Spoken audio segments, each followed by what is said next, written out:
estamos a punto de presentar un grande, una persona que ha estado comprometido siempre con uno de los gremios más golpeados de Chile, que es el gremio de los y las profesores, que durante la dictadura cívico-militar fueron los subversivos, los profesores rojos que meten esas ideas comunistas en la cabeza de los niños y por ende hay que castigar a los profesores. Después con las reducciones brutales en los salarios que generó lo que se llama la deuda histórica. Y hoy en día que están aplastados con toda la burocracia, con las inspecciones, con una actitud de desconfianza profunda, como si los profesores no estuvieran comprometidos con educar, con inspirar, con criar, porque también trabajan así como casi padres paralelos a los niños. En vez de eso están mirados por sucesivos gobiernos con sospecha, con desconfianza, y eso lamentablemente parece que está siguiendo con este gobierno. Entonces estamos a punto de presentar a don Mario Aguilar, que es presidente del Colegio de Profesores a nivel región metropolitana, que ha sido un histórico en el colegio, que está acá para hablar del nuevo ministro que tenemos, porque tuvimos antes al ministro Ávila,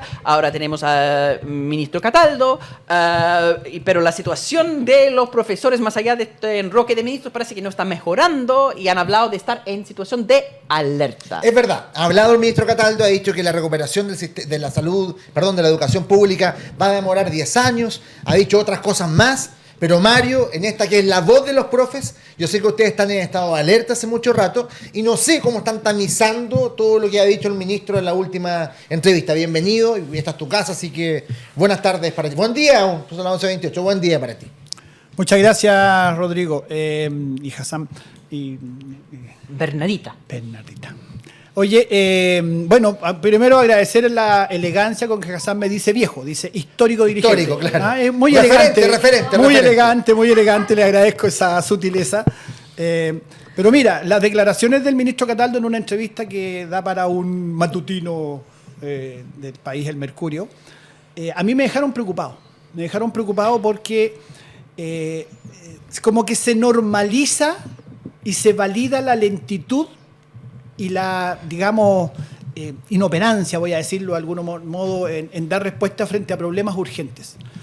O sea, poner como horizonte de recuperación de la educación chilena 10 años, a mí me parece absolutamente excesivo.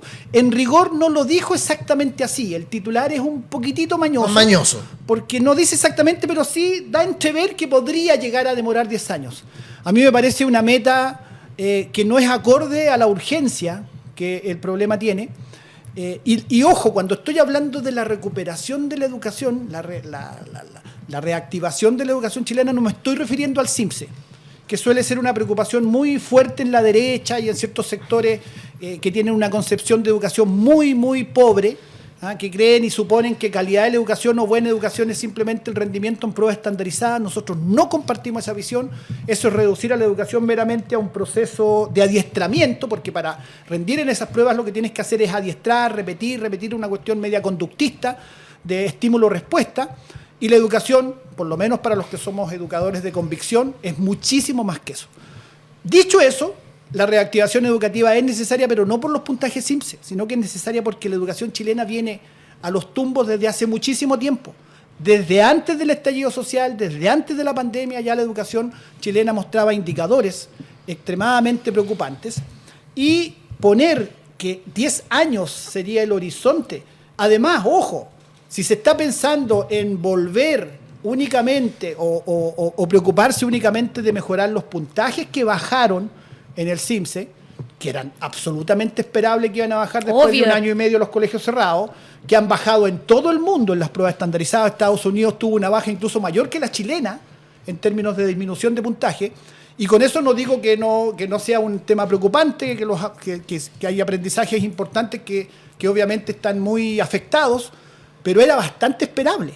Y en todas las áreas de la sociedad, del país, de los distintos países del mundo, después de un año y medio de completa anormalidad, o sea, todo se resintió. Como fue con la pandemia, todo se resintió.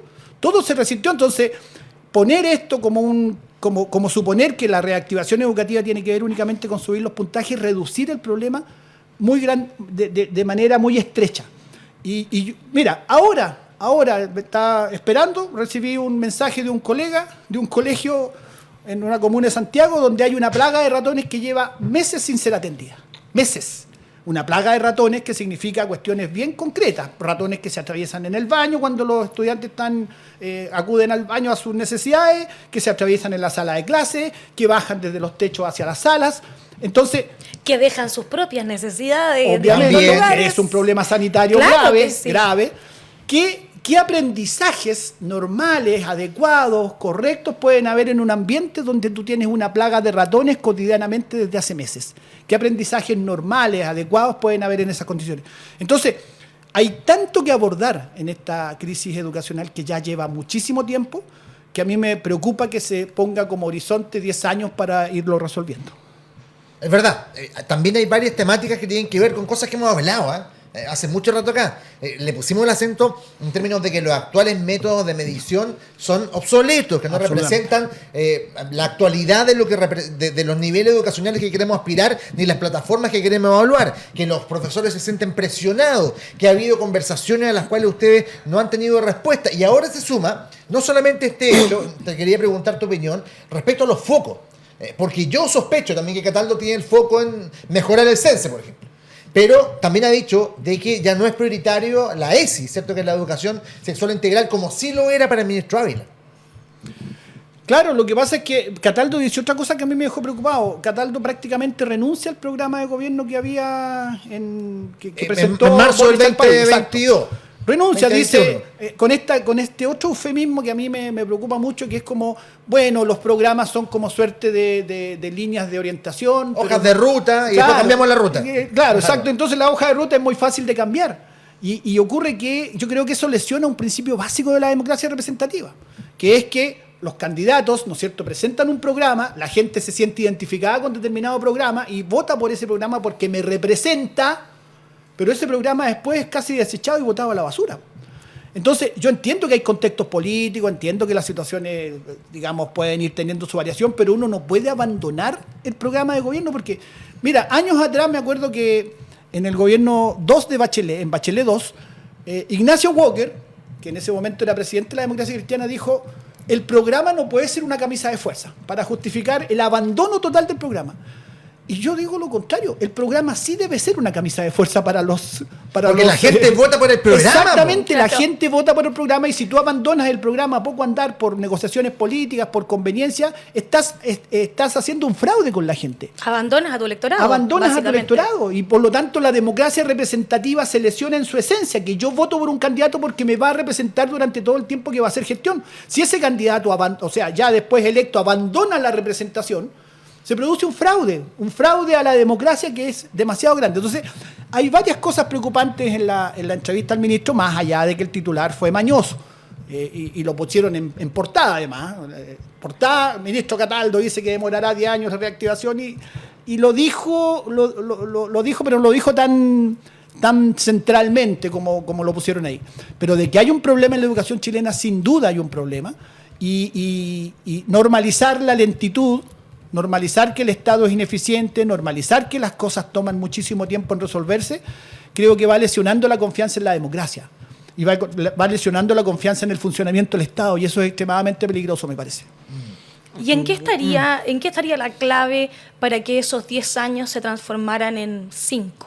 Voluntad, tal vez, ¿no? Voluntad y asumir los problemas centrales que tiene la educación chilena. Mira, a la gente de este gobierno le incomoda mucho y le molesta mucho las críticas que se han hecho a los servicios locales de educación, que es esta nueva institucionalidad de la educación pública, y que no ha resuelto los problemas de la educación pública. Los servicios locales de educación no han funcionado bien, y eso hay que asumirlo, y hay que señalarlo, y hay que modificar cuestiones estructurales de esa normativa. Porque ahora hay un proyecto de ley que se está discutiendo en el Congreso que hace modificaciones muy menores y que no apunta a lo esencial. Es un sistema que se financia por un método que no es el adecuado, que es el sistema voucher, el sistema de subsidio a la demanda, la subvención por asistencia media, que es un sistema que castiga la educación pública, que es además el nudo central, es el nudo ideológico de la educación de mercado. El financiamiento. Lo que propone Milei en Argentina, el voucher. Exactamente, lo que propone Milei en Argentina. De hecho, el viernes tengo una entrevista con un medio argentino que quiere justamente conocer en qué consiste el voucher. Exacto. Y cómo funciona, porque están preocupados los sectores, digamos, que tienen una concepción mucho más social de la educación. Justamente preocupados, digamos, tan justamente. Justamente preocupados cuando o sea, yo tengo la obligación de entregarle los antecedentes de lo que significa el voucher y cómo el voucher va minando y finalmente destruyendo la educación pública. Entonces, asumir que esa ley no ha funcionado, asumirlo y tener el coraje de decir aquí tenemos que hacer cambios estructurales, jugarse por cambiar el sistema de financiamiento, todos los diagnósticos de distintos estudios, incluso estudios internacionales, incluso de organismos que son bastante pro mercado, como la OCDE, han dicho que el sistema de financiamiento chileno está absolutamente regresivo para la educación, y sin embargo, a pesar de contundentes evidencias de que ese sistema no funciona, ahí sigue incólume, porque finalmente conviene a mantener un privilegio de la educación particular por sobre la educación pública, y nosotros nunca hemos abogado por la desaparición de la educación particular, pero sí porque se normalice una situación que es la que ocurre en la mayoría de los países del mundo, que es que la educación pública tiene una función prioritaria y el Estado le otorga a la educación pública ese carácter prioritario, y la educación particular es un complemento de esa función social de la educación pública, sin que desaparezca y sin que deje de tener, ¿no es cierto?, el respaldo jurídico, económico que le corresponde, pero tiene que haber un privilegio por la educación pública, y eso es lo normal. Chile es la anomalía con su sistema donde iguala a la educación pública con la privada, que es un eufemismo decir la iguala, porque en realidad entrega Jamás va a muchas ser igual. ventajas a la educación privada por sobre la educación pública. Mario, tú ayer estuviste en Última Mirada con Fernando Paulsen. Hiciste una reflexión muy interesante. Esta de que varios de los líderes del actual gobierno, incluyendo el presidente, Gabriel Boric, Giorgio Jackson, que estuvo hasta hace poco, Camila Vallejo, actual ministra, se formaron y ellos consiguieron su plataforma política desde la educación y los reclamos porque ésta se reformara de manera muy profunda. Y da la impresión como que ahora todo eso lo han ido acotando a un cambio de hoja de ruta, como lo habíamos hablado antes. Sí, yo creo que esa es una frustración muy grande que tenemos, porque teníamos la expectativa, en general los actores y actrices del mundo de la educación, teníamos la expectativa de que la educación iba a tener una prioridad en el gobierno de Boric, por las razones que tú señalas, por una cuestión histórica. Porque son pingüinos. Porque ese es su ADN, claro, son pingüinos, son los universitarios del 2011, son los de las grandes marchas de 100.000 personas, son los que levantaron el fin al lucro, levantaron la educación gratuita, levantaron las demandas porque la educación tuviera una prioridad, remecieron el país con esas demandas. Así es. Y sin embargo hoy día gobiernan como gobernaron los anteriores respecto a educación. No abordan los problemas centrales con la profundidad que uno esperaría de ellos, y en ese sentido es frustrante. Es frustrante, por ejemplo, que no se haga un esfuerzo real por cambiar el sistema de financiamiento de la educación. Es frustrante que la educación pública no tenga la prioridad que debiera tener. Es frustrante que respecto al profesorado en rigor no se acojan nuestras demandas principales. Anoche, mientras yo estaba en ese programa con Fernando Paulsen, a eso de las 11:30 de la noche, habían miles de colegas trabajando el portafolio de la evaluación docente con un agobio enorme, y no es que se le tenga miedo a la evaluación, porque a la mayoría de mis colegas les va muy bien. Menos del 3% obtiene malos resultados en la evaluación docente. O sea, no es un problema de tener temor a los resultados, sino que demanda una cantidad de trabajo enorme. Mis colegas están agobiados, estresados, cansados, y ¿saben lo que tienen que hacer para poder cumplir con todas esas exigencias de esa enorme cantidad de trabajo? Para certificarse, porque en el fondo es eso, volver a certificarse una y muchas veces cada 4 años volver a certificarse, volver a pasar por lo mismo. Es que desatienden a sus estudiantes, se ven obligados a desatender a sus estudiantes, porque ese colega al otro día va a trabajar agotada, mayoría mujeres, que tiene también a sus hijos, que tiene sus responsabilidades, muchas de ellas son jefas de hogar, y sin embargo anoche a las 11 de la noche, 12 de la noche, 1 de la mañana, seguían trabajando con el portafolio, porque si no cumple con esa exigencia, tiene sanciones, puede ser despedido, etcétera, tiene represalias. Y ese agobio que nosotros hemos, denunciado y hemos evidenciado, este gobierno comprometió asumir ese problema y resolverlo, y ahora ocurre que en el proyecto de ley en el Congreso salió peor. O sea, va a haber más trabajo del que había antes del proyecto de ley, lo cual es inaceptable e incomprensible que sea de ese modo cuando se le está mostrando con evidencias concretas, con experiencia concreta, que eso no va en beneficio, porque agobiar a los docentes, estresarlos al punto en que hoy día trabajan mis colegas con esta verdadera bomba de tiempo. De hecho, hay muchas licencias médicas porque en algún momento el cuerpo te pasa la cuenta y revienta frente a tanta sobrecarga de trabajo. en vez de mejorar la educación, en vez de mejorar ese problema para que mejore la educación, empeoran la situación. Inaceptable, increíble. Es verdad, pero ¿sabes qué pasa también, Mario? Que esto no avanza, es como un bucle. O sea, yo encuentro muy razonable todo lo que ustedes han planteado en las sucesivas reuniones que han tenido con los ministros, con los subsecretarios, lo que han venido a decir acá, pero te escuchan, te atienden, seguramente son gentiles, pero no aparecen ni siquiera visos de solución. Como que volvemos a repetir constantemente las mismas reclamaciones sin encontrar esa empatía que uno esperaría de las autoridades. Así es. Mira, ahí volvamos al problema. Esta frustración que tenemos con un gobierno que esperábamos iba a escuchar mucho más a los trabajadores, iba a escuchar mucho más al profesorado en este caso, que teníamos expectativa que se asumiera efectivamente el problema del agobio, que teníamos expectativa que efectivamente se resolvieran los problemas de la educación pública, de infraestructura, etcétera, etcétera. Los problemas de salud mental. El presidente dijo que la salud mental iba a ser un tema prioritario. Ayer que fue el Día de la Salud Mental. Así es. Y en los colegios los problemas de salud mental, lo hemos dicho en este programa muchas veces, hay gravísimos problemas de salud mental y tú tienes estudiantes o cualquier miembro de la comunidad con problemas y no hay cómo derivar eso, no hay cómo atenderlo en los consultorios. El protocolo dice que frente a problemas de salud hay que conectar al estudiante con el consultorio municipal. Bueno, en la mayoría, por no decir todos los consultorios del país, no hay psiquiatra. No hay psiquiatra. Y obtener una hora de psiquiatría en el sistema hospitalario es mínimo una espera de 6 meses, 1 año. Y la consulta privada cuesta 100.000 pesos, 80.000 pesos, para la mayoría de la gente no está el acceso. ¿Cómo se deriva ese problema de salud mental? ¿Cómo se resuelve ese problema de salud mental? Y yo lo he dicho muchas veces, afectando gravemente el derecho a la salud de ese estudiante y afectando gravemente el derecho a la seguridad de la comunidad escolar.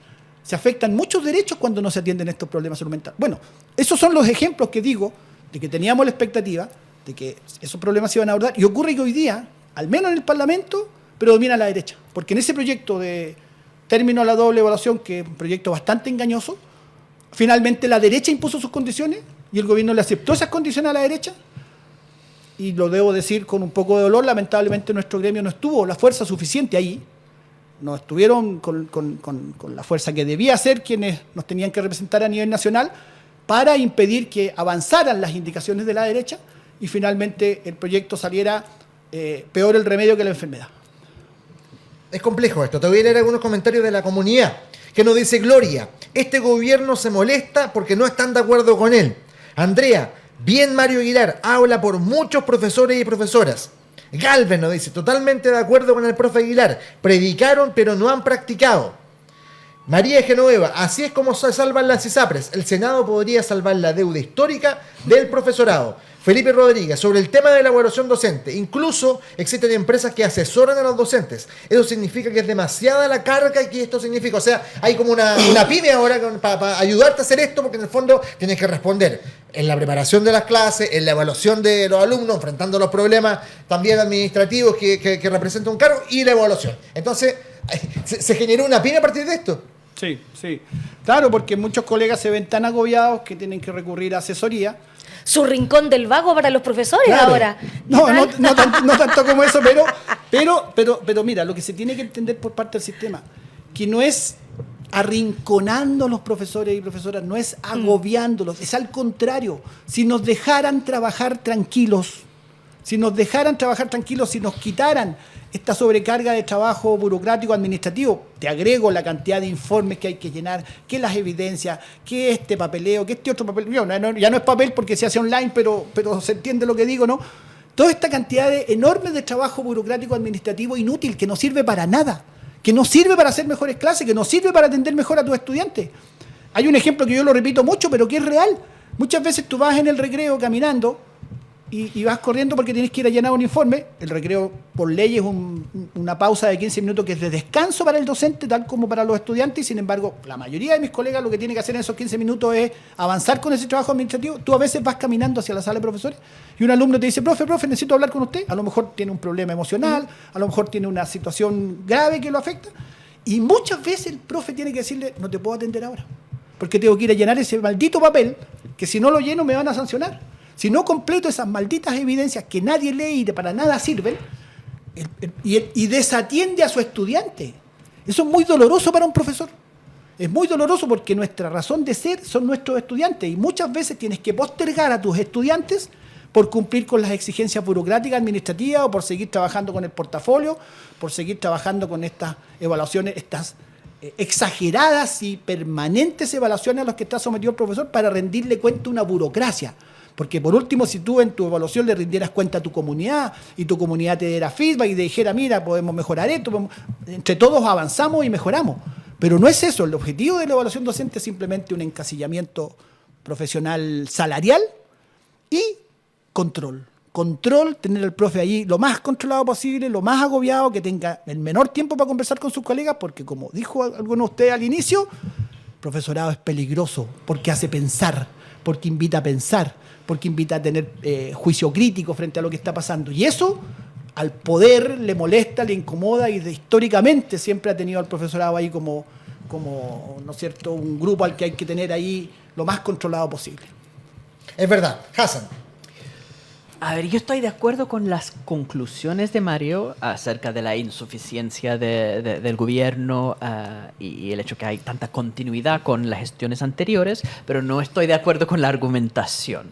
Yo creo que cuando un gobierno hace un programa o un candidato hace un programa, ese programa nunca se va a cumplir. Es una visión país de lo que podría hacer. De lo que me gustaría que pudiéramos hacer. Exactamente, porque cuando eso es especialmente real en el sistema presidencialista, pero en un sistema parlamentario se nota mucho más, porque en el sistema parlamentario los partidos ponen sus programas y después para formar el gobierno tienen que negociar. Entonces dicen, bueno, yo tengo mi programa, pero otro partido tiene su programa y tenemos que hacer un trabajo rompecabezas para llegar a una cuestión donde una parte de todos los distintos programas se deciden como el programa final. Eso, toda esa negociación, que es realmente lo que se hace en un sistema presidencialista de forma invisible, porque el que llega al poder, el presidente, no tiene control del sistema, no tiene el parlamento, es un sistema de división de poderes, entonces es súper simple. Si tiene minoría en el Congreso, no tiene forma de aplicar su programa, sino que tiene que negociar con los otros programas que existen. Ahora, dentro de eso, ¿qué implica? Que el programa de gobierno lo que puede poner presente es una serie de prioridades y este gobierno ha, de forma bastante razonable, creo yo, puesto prioridad en reforma tributaria, fracaso, reforma de pensiones, también fracaso.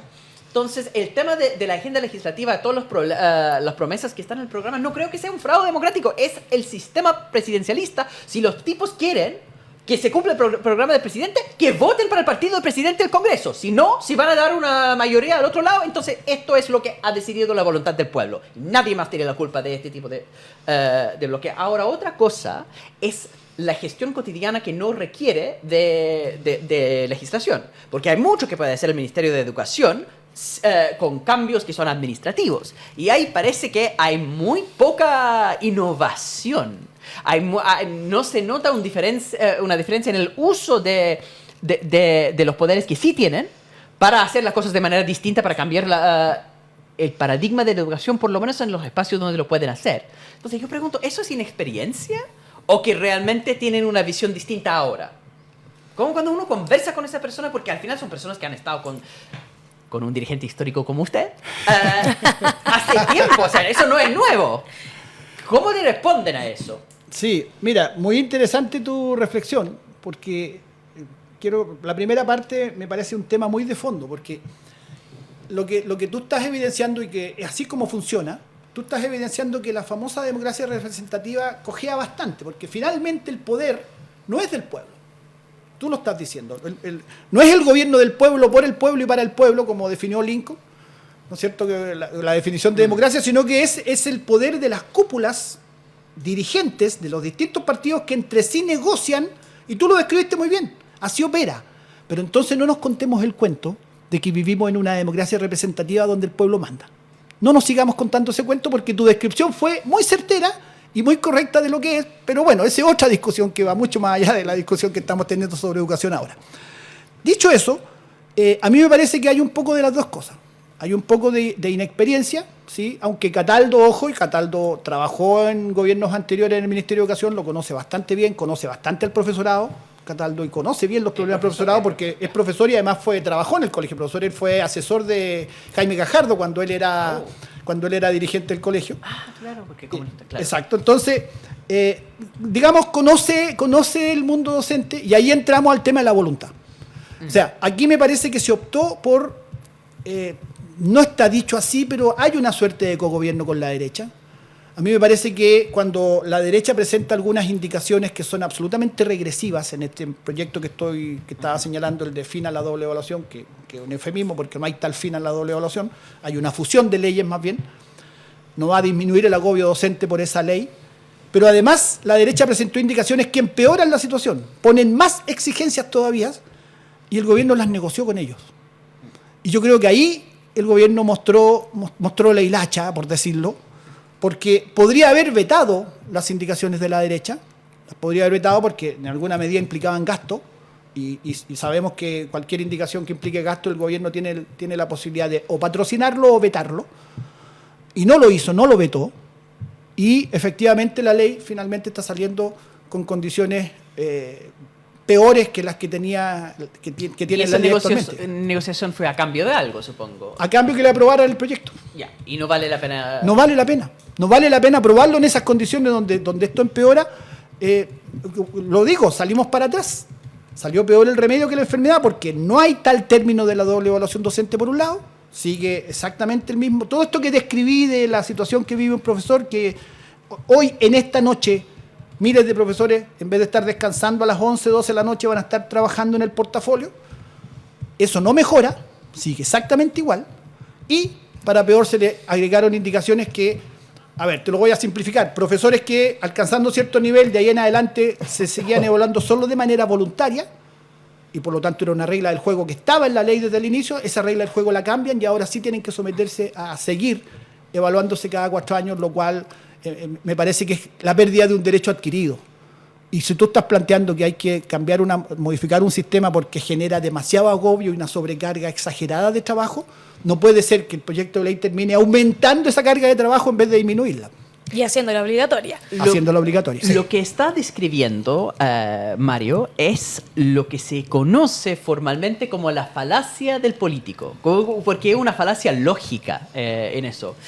Y que la primera cosa, tenemos que hacer algo, ¿no? El tipo como la señora del pastor en Los Simpsons, que alguien piense en los niños. Entra en un pánico porque tienen que hacer algo, porque hay una emergencia. Primer punto, tenemos que hacer algo. 2, esto es algo, entonces tenemos que hacer esto. Da igual qué es eso, tenemos que sacar algo. Entonces la ansiedad legislativa propio de lo que yo llamo un gobierno de administración, que al final está tratando de cualquier manera con la minoría que tiene de sacar algo del Congreso, en vez de pensar que quizás no vale la pena. Eso de parte de un político decir, no va a funcionar, déjalo, es algo que por el oficio es muy difícil aceptar. Creo que es una deformación del gallito constante, necesito gastar. Tengo que mostrarme de alguna manera, dice el político. Algo tengo que ganar. Sí, porque mira, lo que dice Hassam también es bien digno de análisis, porque si efectivamente no hay condiciones para sacar normativas legales nuevas, dado el cuadro que hay, bueno, me parece que un acto de sinceridad y decirle al país, ¿sabe qué? No podemos, quisiéramos, pero no podemos, pero lo que hay lo vamos a administrar bien, y ahí entra el tema de que la plaga de ratones en el colegio ese no requiere de una nueva ley, asumir ese problema, mejorar la gestión de los servicios. No necesita 10 años tampoco. Exacto, no necesita 10 años, y así una serie de situaciones en donde bajar la carga burocrático-administrativa enorme que tiene el profesorado no requeriría de una ley ni pasar por el Congreso, sino que requiere de que el Ministerio decrete, y tiene la facultad para hacerlo, modificación al respecto.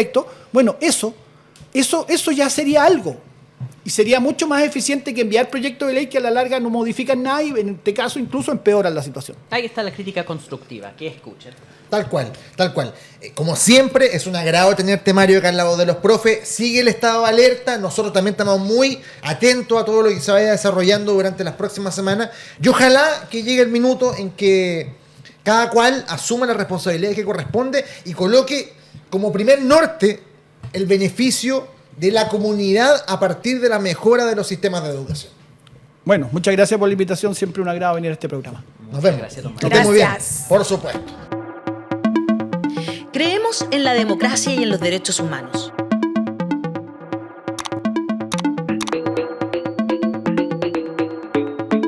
Somos independientes de los poderes fácticos. Llevamos más de 3 años generando contenido y periodismo interpretativo. Queremos una sociedad más justa, con derechos y economía sostenible.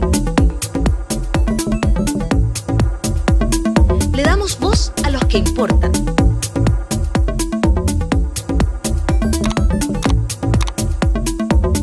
Hablamos de lo que nadie habla. Hazte parte de la comunidad de los que sobran ingresando a nuestro sitio www.lavozdelosquesobran.cl y participa del periodismo y la información independiente. Independiente de verdad.